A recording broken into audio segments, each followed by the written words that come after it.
This is Henrik, and we are exiting the press center after a good.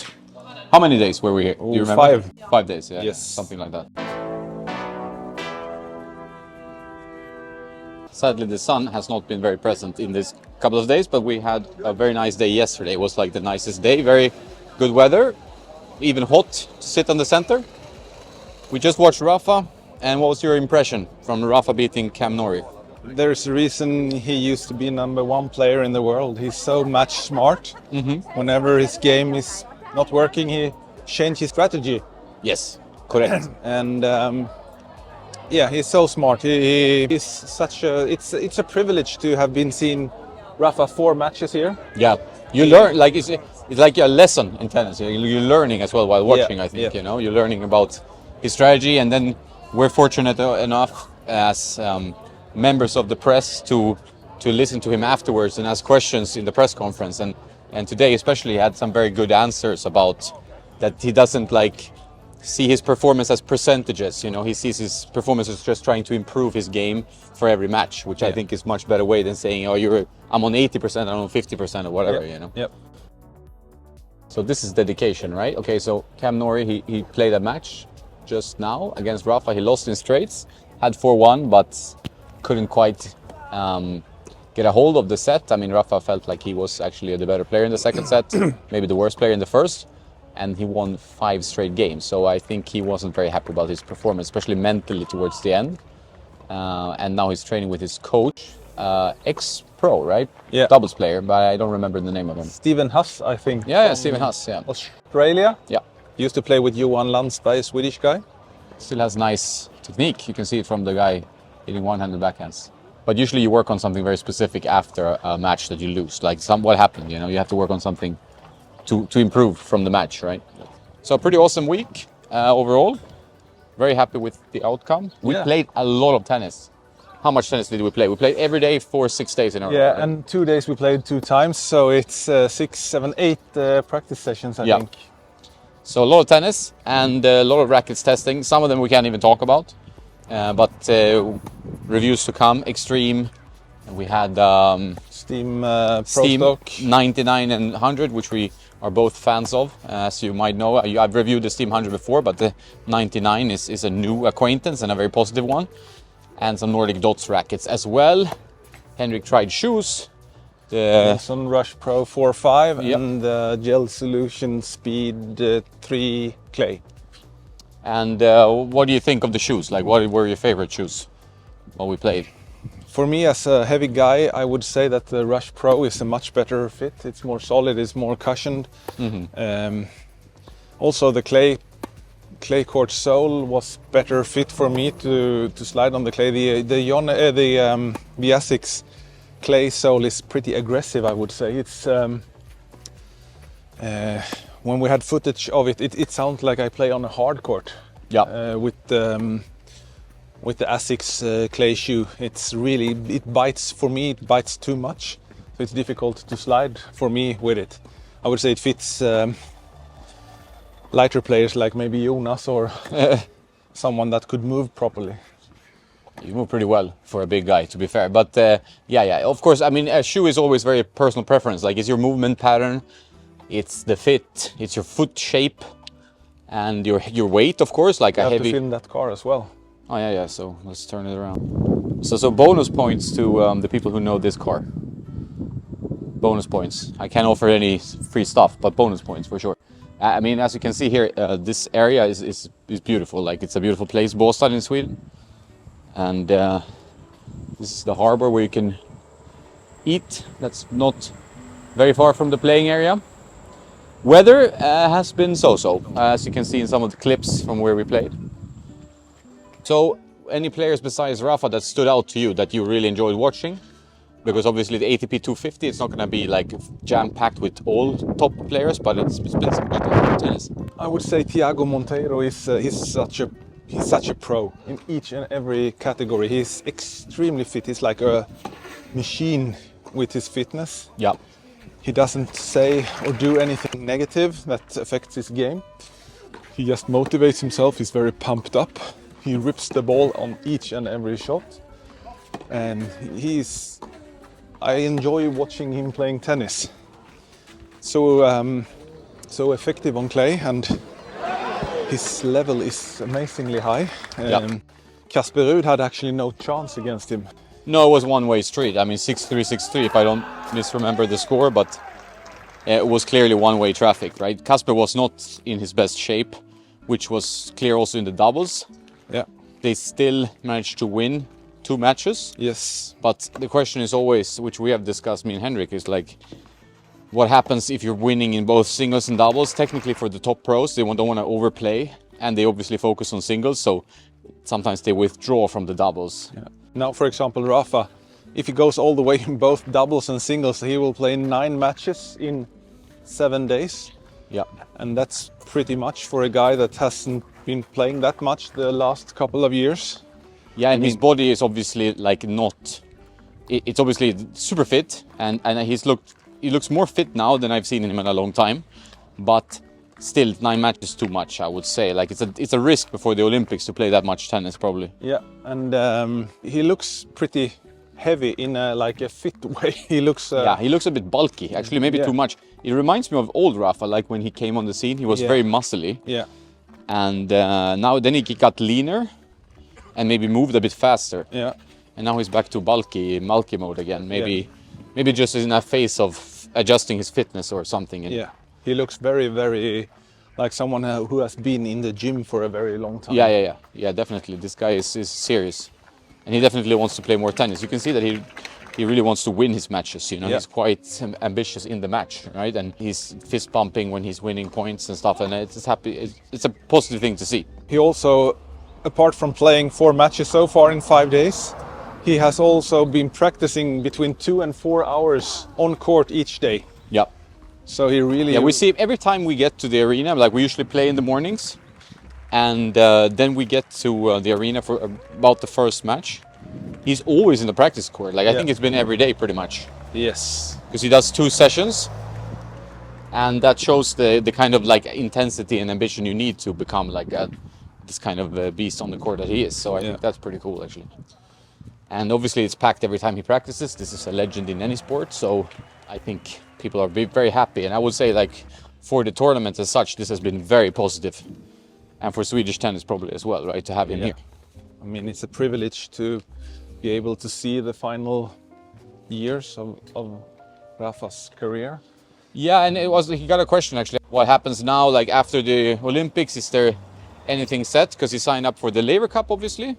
That's a bit of an exhibition tournament. Sorry, Roger, but it is. That's one thing, but the question is, like, what happens after the Olympics, which he wants to play? He plays with doubles with Carlos. He has signed up for the US Open. Exactly, so that was the question. And he doesn't want to say any answers. He obviously, if he wants to play the US Open, he has to sign in now. So to keep that option open, and I think he takes it probably week by week, you know, like depending on his body, right? Yeah. Liked watching Mariano Navone. Very impressive. This guy can definitely go places. One shocking result that we saw yesterday was Andrei Rublev losing to Tirante from Argentina. And he played a great match, but Rublev is not really like maybe top 10 level form right now. Tirante played the same type of tennis as Rublev, but in a better way suited for clay. He hits a massive forehand, really good fighting all the way. It was a bit spicy between them during the most of the match. They didn't really seem to like each other. It was a good win for Tirante, and he was almost speechless after the match, close to tears. And it's the first time he played a top 10 player, and of course the first time beating a top 10 player. And you told me he's been world number 1, right? In juniors. If my memory is not totally wrong, I think he was the former world number 1 in juniors. Otherwise, with Swedish ice, I mean, no players left. Everybody lost straight away. Yeah. And we have definitely some tennis issues in Sweden generally. Like the interest is there, but we don't have any players that are top 100 at the moment. Maybe Michael Ymer, when he comes back from suspension, can do it, but we need some young players, you know. So Michael Ymer, I mean, I have been pretty close to Michael Ymer in the Davis Cup team and know how hard he works. I'm very sure he will be back top 100, I would say 6 months after his suspension is over, I would say he's back to top 100 again. Yep. We need that for the Swedish tennis to have a top 100 player, and also take some pressure off Elias, who is now Swedish #1 player at around 200 in the world. And it could also be a boost for the other younger players to have them to practice with and hunt them for the #1 spot in Sweden. So it's important to have a couple of higher ranked players actually. Henrik, he gets a first-hand look inside Swedish tennis. Obviously, he's been a journalist, a gear journalist, especially a reviewer for many years for the Swedish Tennis Magazine. But he's also the Davis Cup stringer, so he goes with the team to their ties and to the playoffs and stuff. So, which is an amazing opportunity, and he gets really an insight into what's going on behind the scenes on the Davis Cup level. Yeah. You know, and obviously stringing all the players' rackets. You also get a lot of gear knowledge and understanding of what they play and what they use and how much they know about gear. Yeah. Sometimes a lot, sometimes not so much. Yeah. So that must be pretty cool for you. Yeah, I mean, every time you get a call from the captain for the team and ask if I want to be part of the team again, it's just an honor, and I will be a part of it. Every time they ask, I will say yes, no matter what. So it's just a great honor, and you have to like pinch yourself in the arm. We have been to Bologna 2 times to the playoffs in Madrid for 3 weeks back in 21, and you had like eating next to Novak, and you see Berrettini and the other guys, and it's just amazing. One thing before I get into the weather and the conditions here, which has been less than ideal, is that this is one of the most liked tournaments and been voted many times the #1 ATP tournament, like in terms of what the players like and how they enjoy it, and they live so close to the courts. You know, it's very easy for them. It's a very small community in Sweden, and it's obviously by the water, so it's beautiful. So overall, it seems like a brilliant experience. As a press member or media guy or whatever, tennis nerd, I really like it here. I think it's an awesome way to experience tennis, and you have plenty of courts around, like so where we played, and you can see all these courts in the videos that are coming. But one thing about the clay, so obviously clay court surfaces are different depending on where you are, and what Rafa also pointed out in his press conference, because he had a few falls where you see that he can't quite commit into the slide, and when you can't commit to the slide, then you stumble, right? So you saw that, and so if you look at like these types of clay courts, and now with the cold rainy weather that's been on and off, and a typical Spanish clay court, what are the differences, you would say, Henrik? The Spanish clay courts, they are like almost like a cement base, like a concrete base, or at least they have pressed the limestones or the sand extremely tight, so it's like a base of concrete almost, and they put a very thin layer of clay, and those courts are of course very slippery. You can slide, even a guy like me could slide very well on those type of courts. They are pretty fast. Since the clay are so fine, it's pretty fast to play on them compared to the clay here in Sweden. And here, for example, we have 2 types of clay. One that it's not clay, it's shale actually. It's crushed shale, and it's much more coarse. The shale is 2 to 5 millimeters in size. So it's when you try to slide, you get like stuck. Yeah, it's just dangerous to slide. Yeah, really. You cannot really slide on them, or you can if you are very light and it's very dry, but they are not really made for sliding because our weather are so cold, and they withstand water and cold much better than the clay, like the Spanish kind of clay, right? Like yeah, the very fine sand, dust like. Yeah, because if you have that type of sand here in Sweden, since it's so windy, it will. And many clubs don't have that kind of staff that maintain the courts every day. So that kind of sand will just blow away, and it will be a concrete court that are orange in color. Yeah, we will actually make a video about clay courts that are more maybe suitable for these types of climates in a separate video. So check that out on the YouTube channel as well when that hits you. Courts are interesting because like tennis courts are pretty expensive obviously to build, unless it's like asphalt, and requires space and maintenance, especially clay courts. So it's definitely a thing that the players will experience, like changing climate, changing venue, changing place all the time, that you have a different bounce, you have a different way to move on the court, you need to get used to it, you need to adjust. This is like Spanish clay almost. Yeah. It looks like this, seriously. It's like hard base. Fine, and here it's very easy to slide. The Swedish clay is almost like that, not maybe that coarse, but...